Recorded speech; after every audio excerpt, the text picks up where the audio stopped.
കാസർഗോഡ് മഞ്ചേശ്വരത്ത് വീണ്ടും പശുക്കടത്താരോപിച്ച അതിക്രമം. ബായാറിലാണ് കാളകളെ കയറ്റിയ പിക്കപ്പ് തടഞ്ഞ് ഡ്രൈവറെ ഭീഷണിപ്പെടുത്തിയത്. സംഭവത്തിൽ 2 പേർക്കെതിരെ കലാപാഹ്വാനത്തിന് മഞ്ചേശ്വരം പോലീസ് കേസെടുത്തു. മഞ്ചേശ്വരം പോലീസ് സ്റ്റേഷൻ പരിധിയിലെ ബായാറിൽ കള്ളഗതിയിലാണ് കേസിനാസ്പദമായ സംഭവം.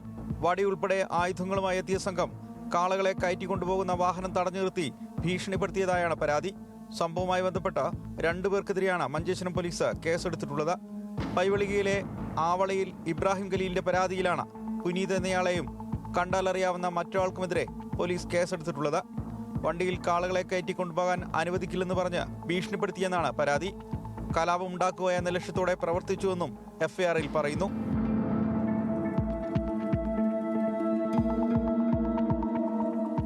നേരത്തെയും മഞ്ചേശ്വരം ബായാറിൽ കാളകളെ കയറ്റിക്കൊണ്ടുപോകുകയായിരുന്ന പിക്കപ്പ് വാഹനം തടഞ്ഞു നിർത്തി ഭീഷണിപ്പെടുത്തിയ സംഭവം ഉണ്ടായിരുന്നു. കേരള കർണാടക അതിർത്തിയായ മഞ്ചേശ്വരത്ത് ഇത്തരം സംഭവങ്ങൾ ആവർത്തിക്കുന്നത് കടുത്ത ആശങ്കയുണ്ടാക്കുന്നുണ്ട്.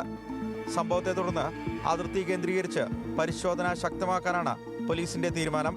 മുൻപ് പ്രശ്നങ്ങൾ സങ്കീർണമായതിനെ തുടർന്ന് പ്രദേശത്ത് CCTV സ്ഥാപിച്ചെങ്കിലും അവ പലതും പ്രവർത്തനരഹിതമാണെന്ന് നാട്ടുകാർ പറഞ്ഞു. പ്രദേശത്ത് പോലീസിന്റെ നിരീക്ഷണം ഏർപ്പെടുത്തിയിട്ടുണ്ട്. ന്യൂസ് മലയാളം, കാസർഗോഡ്.